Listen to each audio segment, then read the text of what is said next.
반갑습니다. 혜연입니다. 오늘은 2025년도에 특히 상문이 들어오는 을 드리고자 합니다. 우리가 신년이 되면서 가장 묻는 질문들이 있죠. 언제 어느 때에 가장 금전운이 많이 들어올까요? 이런 질문은 사실 신년에 가장 많이 하죠. 돈복이라는 것은 굉장히 중요합니다. 우리가 살면서 곡식 없이 또 이제 집 없이 의복 없이 살 수가 없습니다.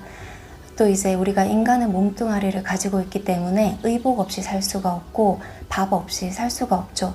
그래서 이런 몸을 영위하기 위해서 어느 정도의 이제 부를 지니고 있는 것은 당연합니다.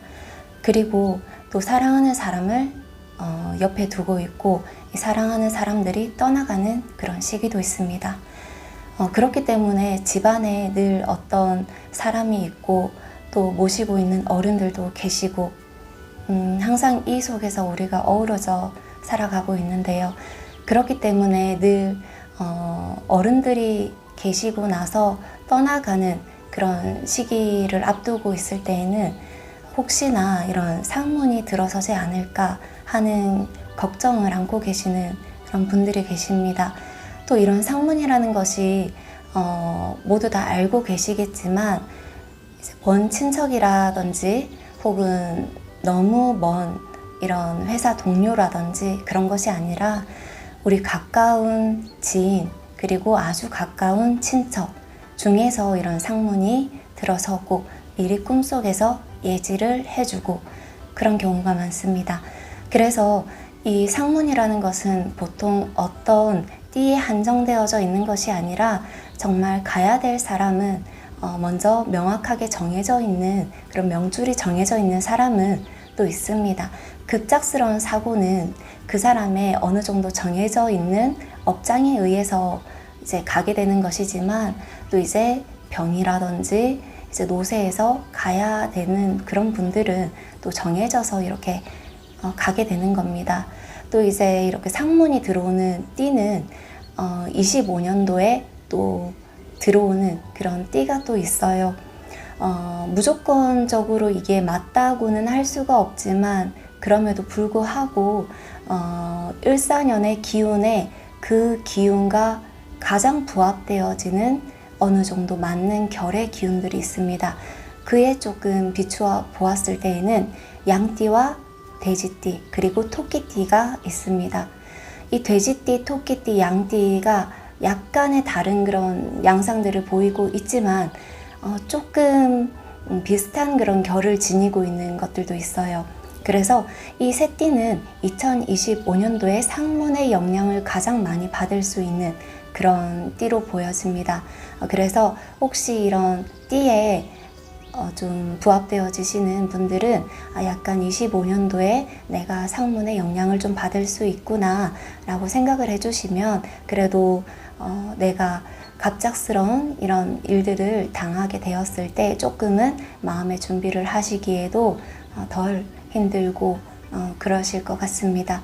이런 상문이란 전통적으로 우리가 조상이나 가까운 이런 친척과 이런 지인의 상을 당했을 때 그 기운이 따라다니는 것으로 여겨져서 또 우리가 조심하고 또 몸을 굉장히 잘 단정하고 정갈이하고 또 그렇게 해야 됩니다. 그렇지 않으면 나에게도 어느 정도 그런 운이 따라다닐 수가 있기 때문에 그 운은 나뿐만 아니라 나의 가정까지도 침범하게 됩니다. 그래서 이런 부분들을 조심해야 돼요.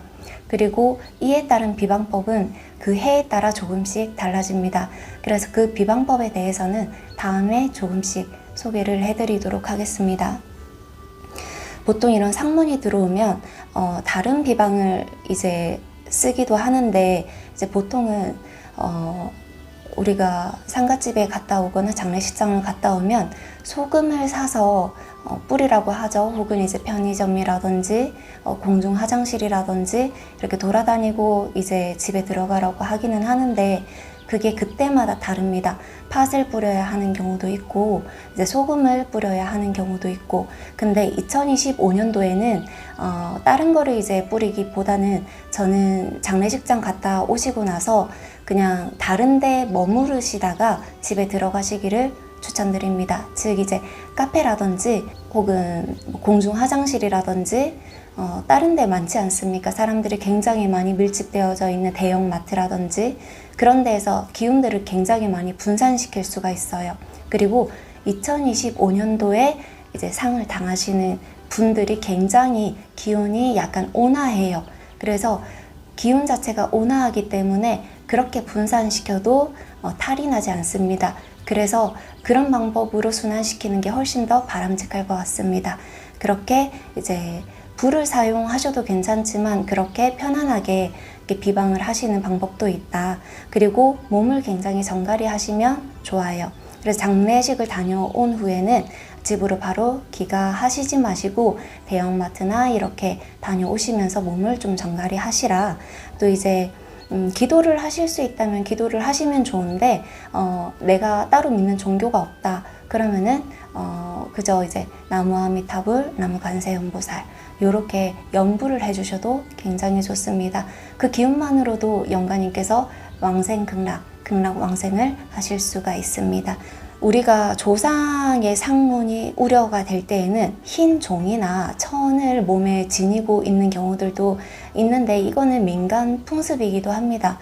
옛날에는 정말 흰 천을 이렇게 몸에 지니고 이렇게 감는 그런 경우들도 있었어요. 근데 지금은 이런 백지를 지니고 있는 경우는 거의 없습니다. 그래서 저도 이거를 굳이 추천드리지는 않아요. 근데 때때마다 그 2026년도나 2027년도나 그 해의 기운이 어떻게 변할지는 그때 이제 들어서서 또 달라지겠지만 지녀야 되는 경우도 아마 있을 겁니다. 오방색을 지니던지 흰지를 지닌다든지 그때마다 비방이 다르기 때문에 그때에 맞춰서 또 알려드리기는 할 겁니다. 일단은 대형마트에 가시고 옷을 정갈히 하시고 귀가하시고 연부를 하실 수 있으면 하시는 게 좋고 그래야 애군을 막을 수가 있고 또 상문은 돼지띠, 토끼띠, 양띠 이렇게 들어오신다.